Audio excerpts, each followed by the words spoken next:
Hey guys. Welcome back to my channel. I hope everyone's doing well.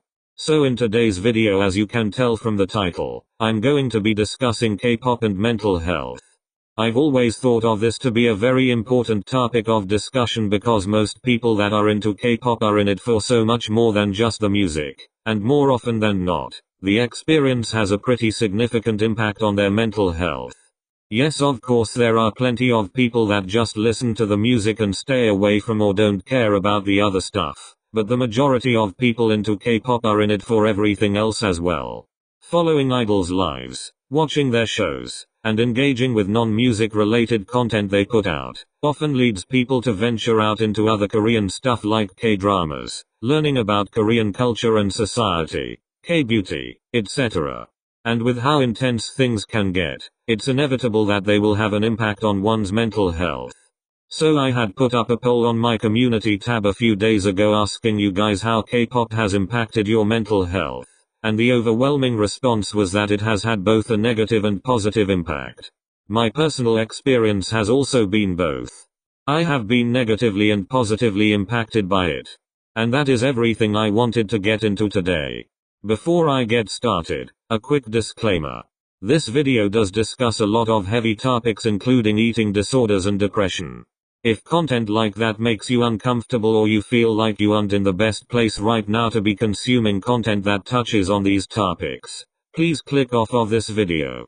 Your health comes before everything else, so please prioritize it and do not watch this video if you feel like you can't handle such discussion. There are timestamps in the description, so if only some topics trigger you but you're interested in discussing the others, you can skip the section you are uncomfortable with. Alright, now onto the video.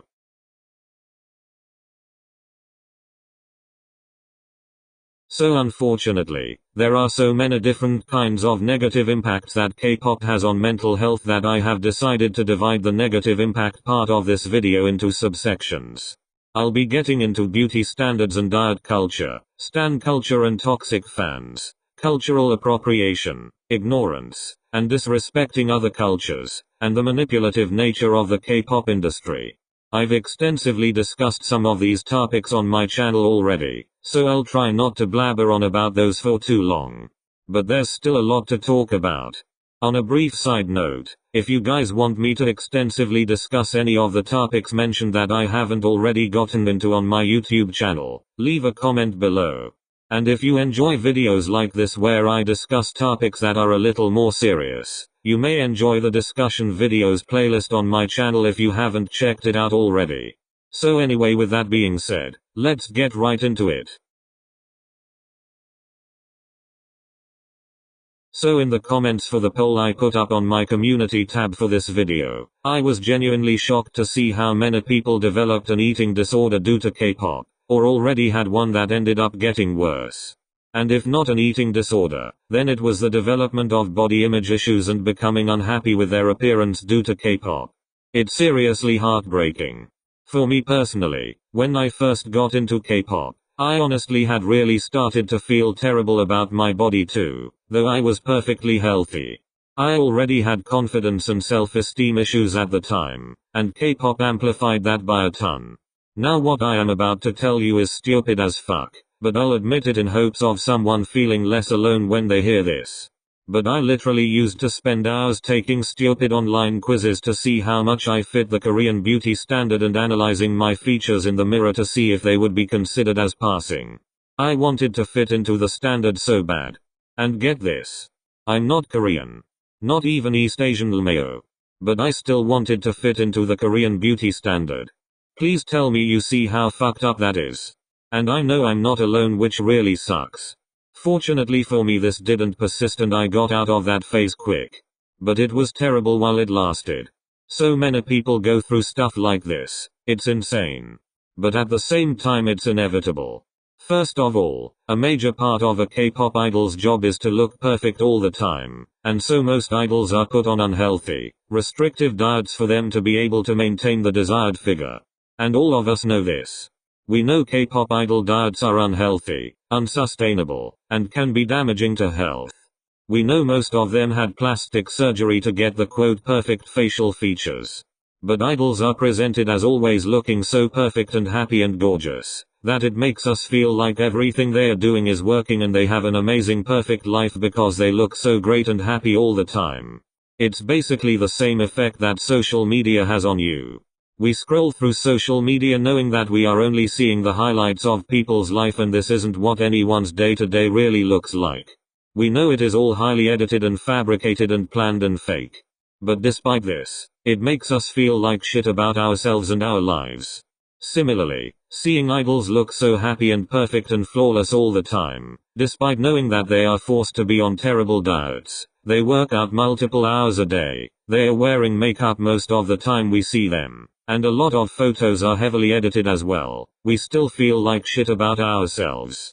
Another incredibly fucked up thing when it comes to looking a certain way in K-pop is that idols are basically required to be underweight. Seriously, just let that sink in. I know we all know that, but I'm not sure how many people truly understand how fucked up that is. They are required to be an unhealthy weight and maintain it. Deliberately. And if they are in a healthy weight range for their height and age, they are called fat. Yeah. Again, let that really sink in. They are expected to basically weigh as much as they did in middle school before they developed and really grew into their adult body. And this is considered perfectly normal and reasonable in Korea. And physical appearance in general is put on such a big fat pedestal that netizens are all over the idol's weight and facial features 24/7. Like, having a beauty standard is one thing. And I get it.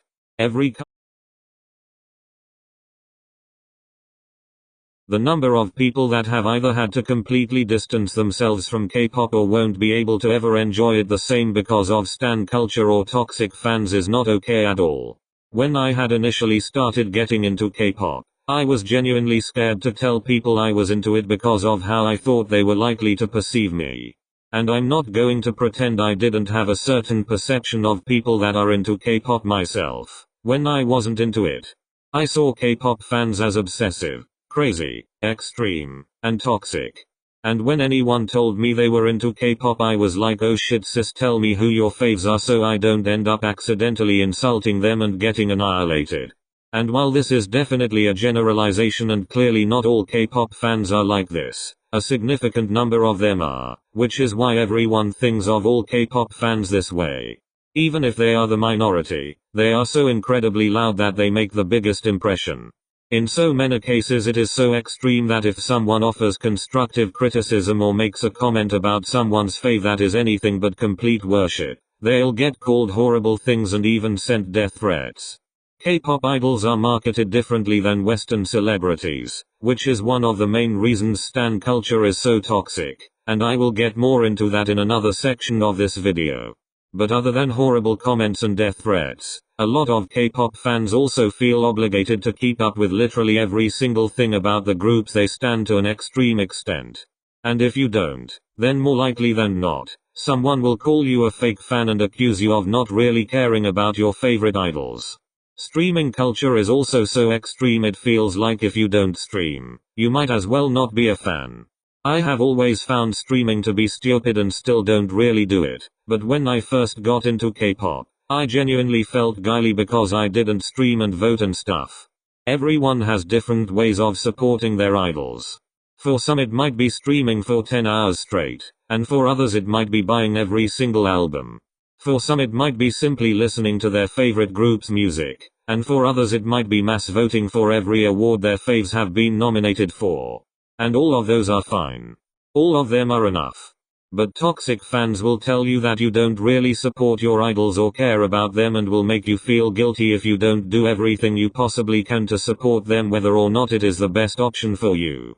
Fans are also such a big part of the experience. It can also be one of the most fun parts of being a K-pop stan.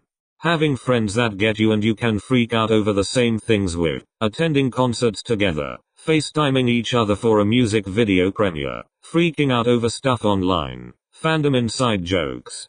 The list goes on and on. But because fans are so impactful, they can also be the most detrimental, which is quite unfortunate. A bit of unsolicited advice for you: if the stan culture aspect of K-pop is starting to have a negative impact on your mental health, please delete your socials or at least unfollow every stan account. This is the best and only way you can truly distance yourself from all the shit that goes down online. It might be hard at first and you might feel like you're out of the loop and missing out on all the fun, but you'll get over it and K-pop will no longer have any negativity associated with it for you. I highly recommend it.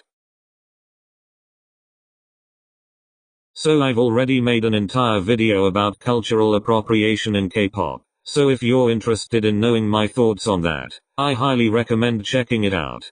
For this video, I am going to be discussing cultural appropriation, ignorance, and disrespect towards other cultures in the context of mental health.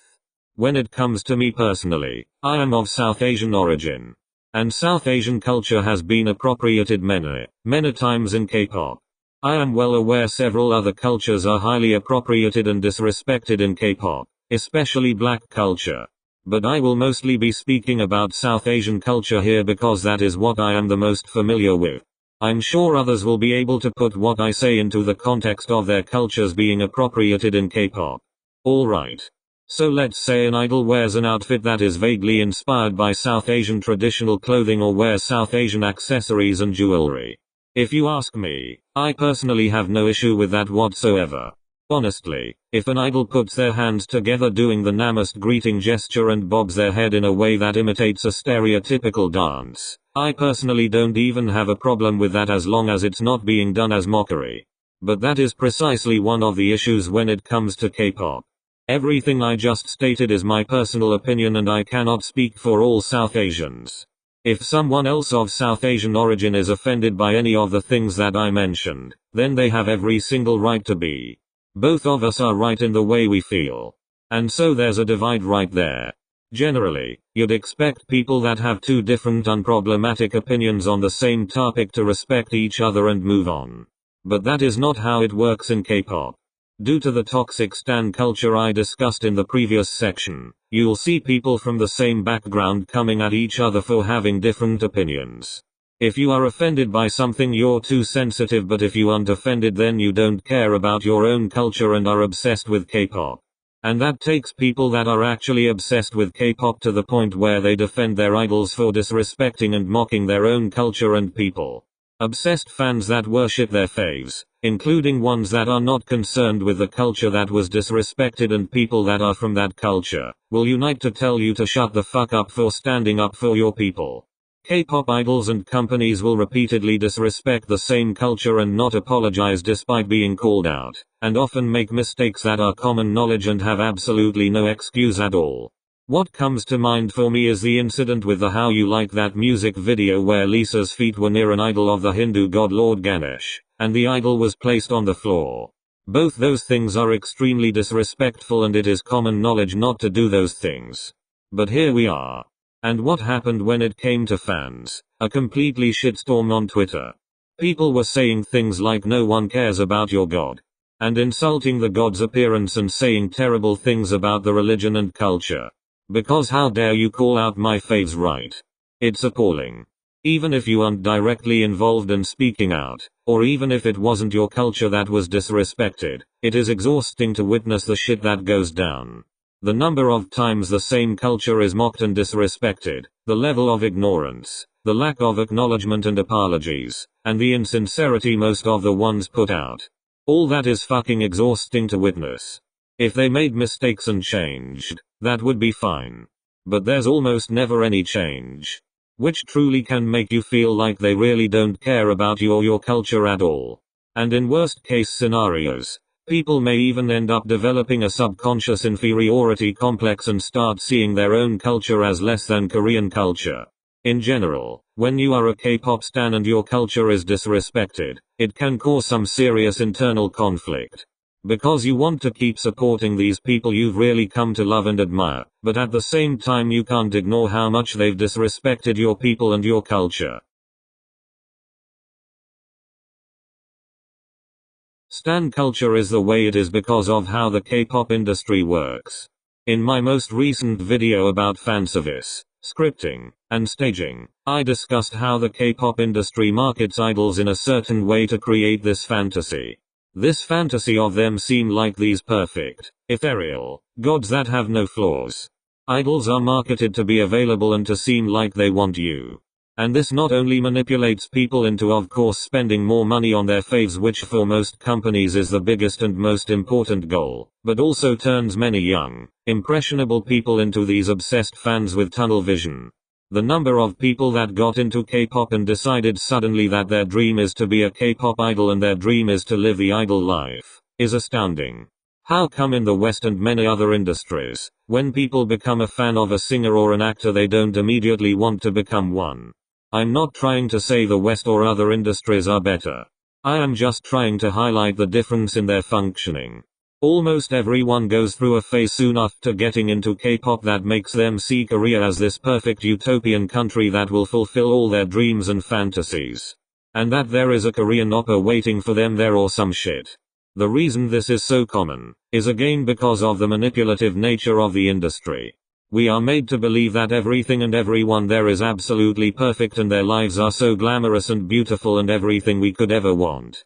When the reality is basically what I discussed in the beauty standards and diet culture section, and the culture appropriation and ignorance section. In addition to that, South Korea as a whole has a serious racism problem. And before people come at me, I want to say every country has its flaws and serious issues. Everyone has their negatives and positives.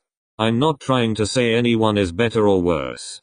Try and understand the point I'm trying to make in the context of this video before saying I'm bashing South Korea or something. Racism is formally recognized as a serious social issue in South Korean society. And this isn't just me making shit up or exaggerating. The United Nations literally released a statement urging South Korea to enact anti-discrimination laws to deal with the severe racism and xenophobia that is present in the country. But the K-pop industry manipulates you to overlook all this or trivialize it so you don't see the reality of the situation. And that is messed up on so many levels. There was definitely a lot to unpack there, and I'm sure I still probably didn't cover all the negative impacts K-pop has on mental health. And I know that was a lot of negative stuff. But I think it is important to acknowledge and discuss these things, especially because each and every single one of the subsections I discussed are all major issues. Clearly, there are a significant number of ways K-pop can negatively affect your mental health, and clearly a lot of people that are into K-pop have been negatively impacted by it in terms of their mental health at some point. Not one of the issues I discussed is trivial, and not one of them should be considered acceptable or brushed under the rug at all. But with that being said, there are definitely a ton of positives that come with being a K-pop fan as well, and it is only fair to acknowledge them as well. If you're able to cut out all the toxicity when it comes to fans, and have friends that are into K-pop as well, or even if you don't have friends that are into it, it is literally one of the most fun things to experience. So many people have also made friends because of K-pop, which is incredible. I have you guys because of K-pop. And I am able to freely share my thoughts with people that share interests with me because of K-pop.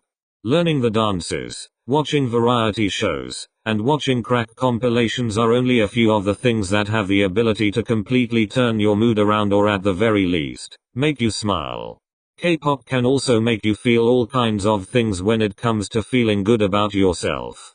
For example, the entire BTS Love Yourself trilogy is literally one of the purest, most beautiful things out there. The message of loving yourself is so genuine and true. I don't know a single person that did not feel better about themselves after listening to the Love Yourself trilogy. Another example of positive impact is Hwasa. She promotes being yourself and not giving a fuck about what other people think. She advocates not trying to fit into some stupid societal standard and being confident in who you are.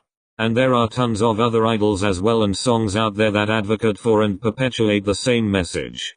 Hearing what these idols have to say and listening to these songs is very, very empowering, and like a lot of you said, it makes you feel good about yourself and confident in who you are, and the way you are right now in this moment. K-pop also has a positive impact in terms of encouraging diversity. With the Korean wave sweeping across the globe, K-pop has transcended the borders or language and cultural difference to have such a massive fanbase as an industry, and such a massive impact on so many people.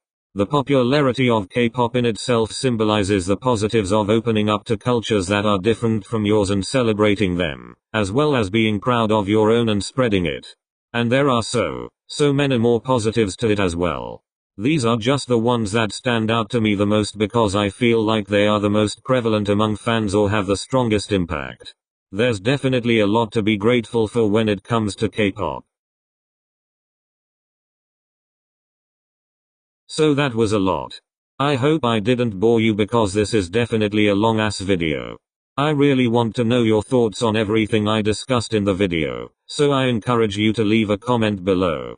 Feel free to share your personal experience with K-pop in terms of mental health if you'd like to as well. And let me know if there's anything I missed that you think needs to be brought up. Like I mentioned already, I think it is really important for us to discuss mental health in the context of K-pop because of the profound impact K-pop has on it.